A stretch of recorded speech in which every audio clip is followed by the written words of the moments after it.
what is channeling and what is a channel. Most of us in our language also, when we talk, I got this vibe, I got this instinct, I got this voice. Gut feeling. Gut feeling. We are constantly saying these words. Yeah.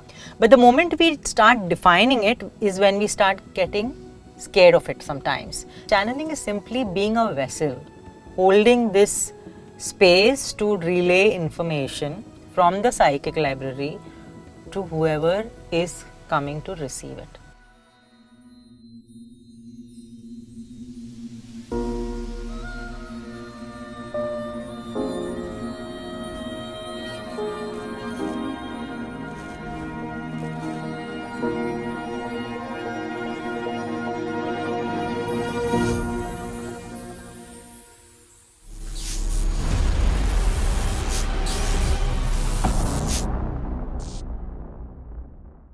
2 years back, when my partner Ryan passed because of COVID, we had Farida, who's a healer from Bombay. She's a therapist, she's a healer, she does a lot of practices a lot of modalities.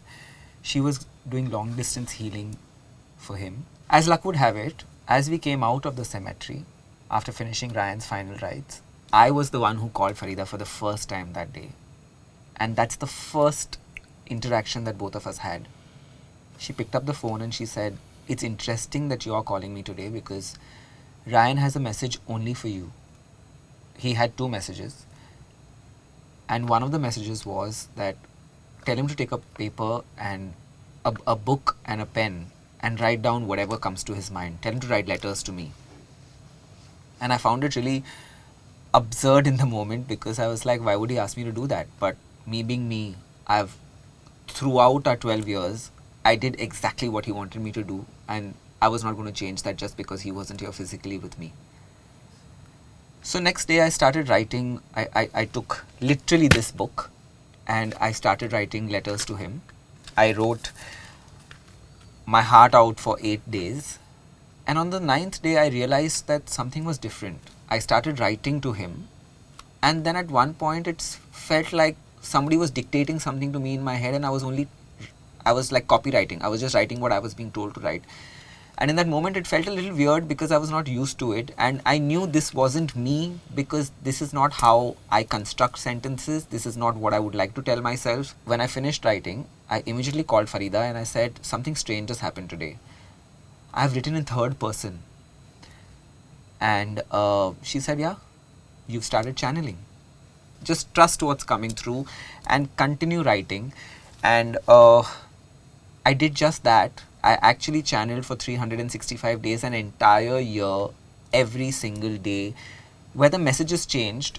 At a certain point, the voice changed, and I knew it wasn't Ryan anymore who was talking to me, and it was either my spirit guides or there was a different entity that I was channeling. And yeah, and I kept going back to Farida, and I would keep validating certain information that kept coming through. It is a very, very difficult and personal topic to talk about because I didn't want anybody to know about it for almost a year, and here I'm sitting today making a podcast for you guys about channeling and mediumship, and I couldn't think of anybody else but inviting Farida back to Soul Safar. More than coming on the episode, I want to thank you again for hand-holding me through not just the 365 days but through these 2 years that I've known you. And yeah, thank you. Yeah, it's very emotional, I'm sure. Because it's the journey, and the way you have just been evolving, and I'm so happy to see you like this today. Thank you for having me here, and there may be tears here, that's fine. That's absolutely fine, because that's what we channels are all about. We are all about feeling everything and then nothing. That brings me to the question, what is channeling and what is a channel? What I believe about channeling and the entire space of consciousness is we all are a part of one big consciousness, right? It's like an energy soup where each one of us is drinking from that soup. And we are constantly tapping into this consciousness. What is a channel? again, I always give this metaphor, it's a tap, okay? The water is coming from somewhere, it's going somewhere. This channel, which is the tap, is just being that vessel where it is coming from and where it has to go to. Frankly, all of us are channeling all the time. Yeah, I agree. See, most of us in our language also, when we talk, I got this vibe, I got this instinct, I got this voice. Gut feeling. Gut feeling. We are constantly saying these words. Yeah. But the moment we start defining it is when we start getting scared of it sometimes. Sometimes we judge it, you know, because then the doubt starts kicking it when you're using your mind. So, coming back to the question, what is channeling? Channeling is simply being a vessel, holding this space to relay information from the psychic library to whoever is coming to receive it. Since we are clubbing this with mediumship, how different is channeling from mediumship? When it comes to a medium could be getting information from the deceased loved ones, right? What is the difference you said? Yeah.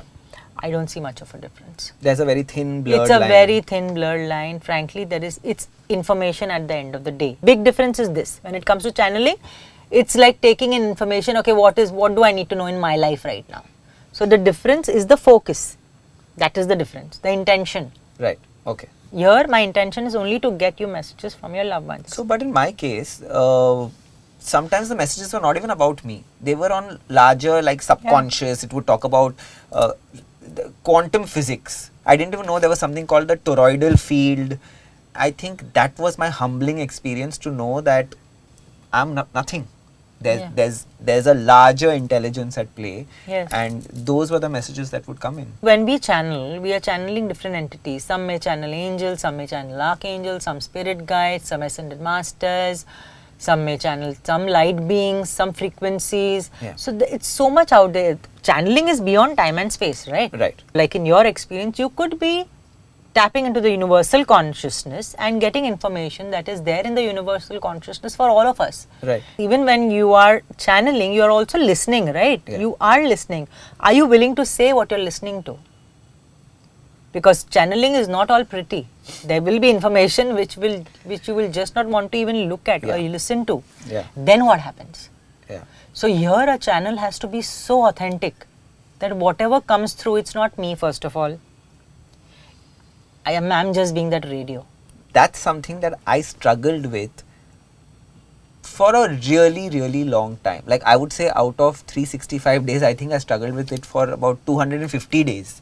Where I was just like, is this my mind? Am I thinking this? Or is this really a message that I'm channeling into the physical realm? Have you gone through it? Keeping the I aside is very important. Okay. If you're channeling, that I, me, is somewhere else. Takes a back seat. Completely. Not even a back seat. It's not on my seat, not in my car at all. Right. Then it's between the higher consciousness, the universal mind, and the person who's receiving it. For somebody who's maybe just starting their journey of channeling, how do they know what is the difference between the voice of their mind and what is actual channeled content? If I'm doing it for myself, if I'm channeling for myself and I'm sitting with myself, okay, what do I need to know? Okay, Right. today for this situation, let's say situational. Right. There's always a voice of fear, okay, and then there is a voice which is very gentle and compassionate. If it's of the purest and highest light, most of the times the voice is gentle, compassionate. But if the voice is fearful, fear-based, Right. know that you're channeling some other thing. Then it's not of the highest, purest light. Right. Okay, and whenever you're sitting to channel, you might as well begin with this, that only that which is of the highest and purest light may come through. These are housekeeping tips for a channel. If you could share that with us, what is it like? I know there is shielding, there's grounding. What are the ways that people can shield and ground themselves, and what else do they need to do when they're channeling? When it comes to shielding, grounding, this irrespective of whether you're channeling or not, at least the grounding part of it needs to be you need to be grounded. Be very present with yourself. So being very connected with your body, so do some body work. So do some breathing, do some meditation. Also, when you're sitting to channel, what you need to also do is intention. What is my intention from this session? What am I looking for? What do I want from this session? Then call in your own guides. Now, some may say, okay, some may call him God, some may say Mother, some may say Divine Mother, some may say Tree. It could be your higher self also. Okay, whoever you're aligning with, connect with that. Connect with those beings. What are you doing? You're preparing your body to receive something which is first of all not of you, and at the same time to give something. Right. Before making the main dish, there's a preparation which goes, right? We are talking about that preparation, and that could be long. Right. When they say shielding, simply what does it mean? It means that you are in this protective layer that nothing else can enter. So some may call an Archangel Michael. Yeah. Okay, he is like the most famous dude, you know? Yeah. Yeah, he's like the hero of the realm. Yeah. So my invocation to Archangel Michael is that I invoke the mighty Archangel Michael to stand at my left hand side and pour into me courage, strength and positive results to all my endeavor. Archangel Michael, please cut all the cords of negativities, fears and attachments from me and place your deep blue cloak of protection over me so that only that which is of the most highest and purest light may enter my aura. Okay. I say this, shielding, shielding, shielding, done. Divine umbrella up, divine umbrella up, divine umbrella up. It's so simple, right? Yeah. But the power that you're filled with. Okay, and I know the hero is there now. Nothing can come through. His presence is so strong. You said higher self. What is your higher self?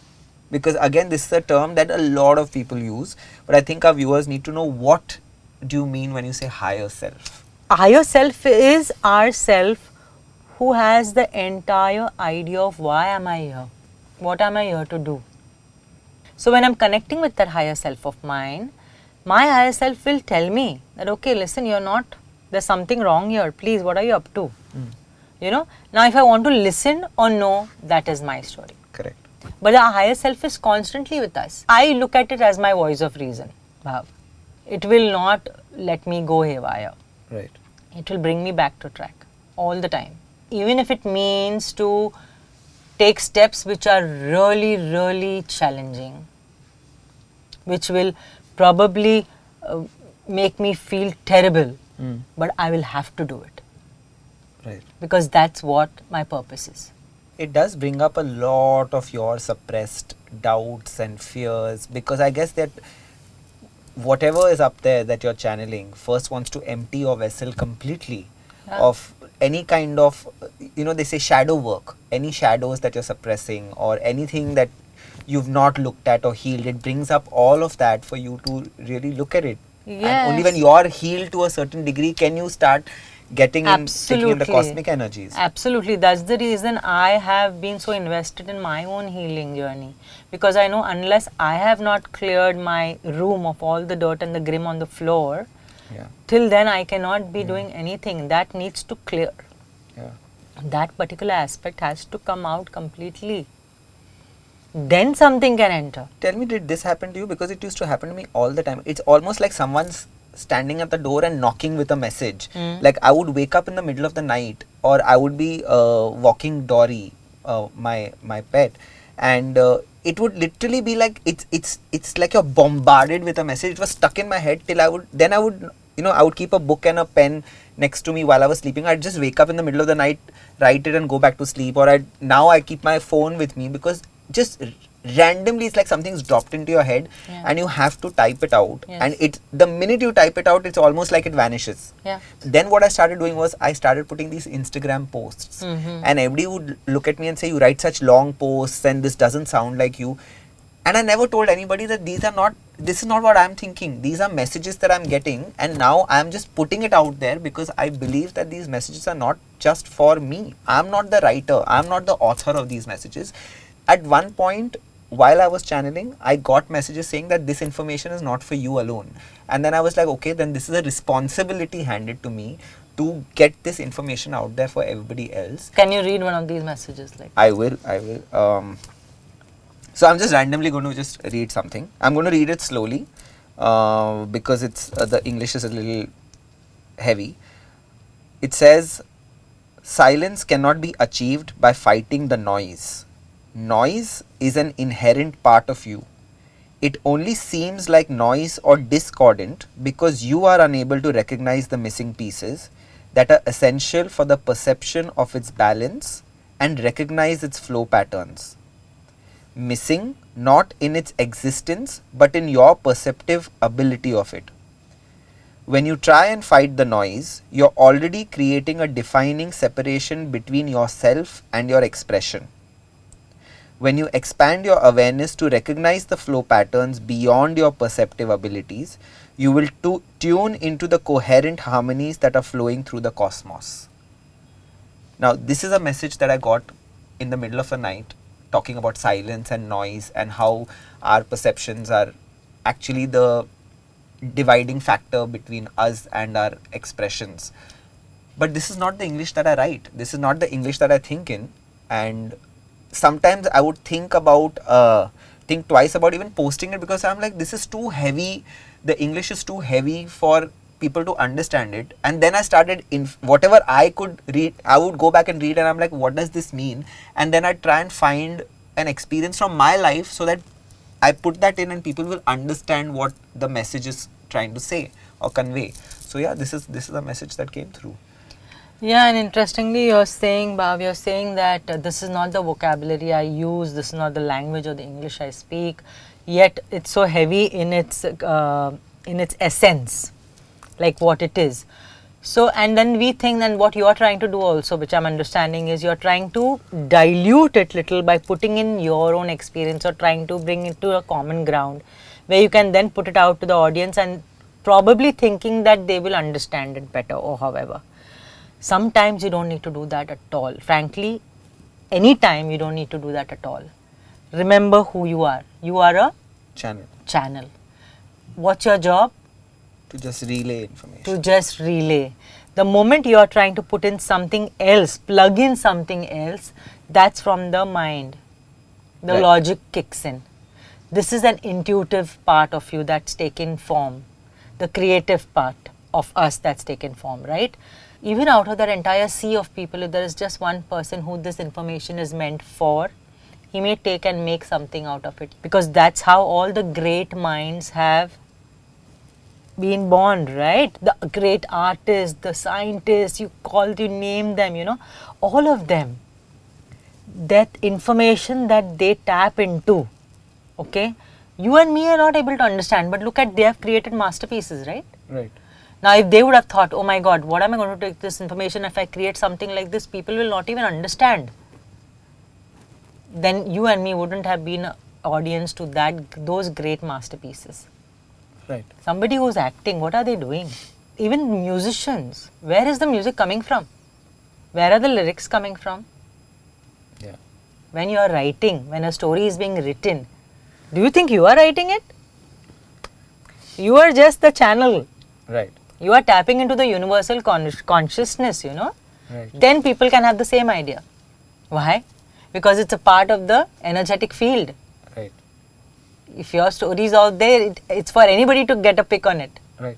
They will channel it and it will come on paper. If somebody who understands this world, they know that, oh my God, everything is out there for me.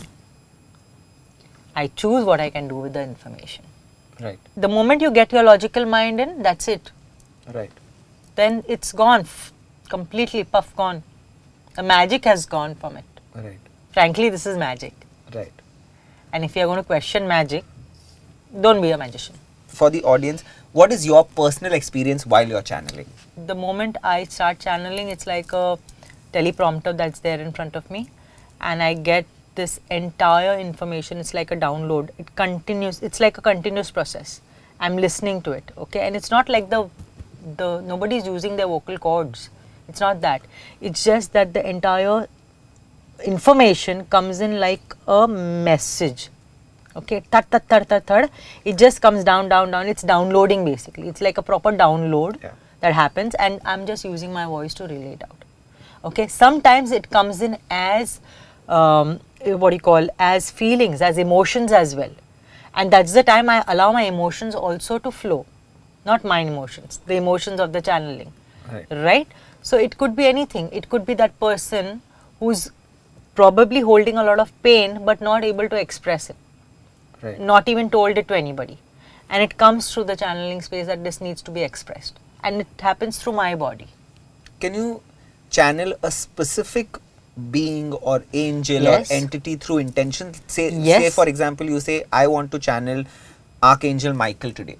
Can you, through that intention, channel? So the you may information? not channel Archangel Michael, you can though. You will channel the frequency of Archangel Michael. Okay?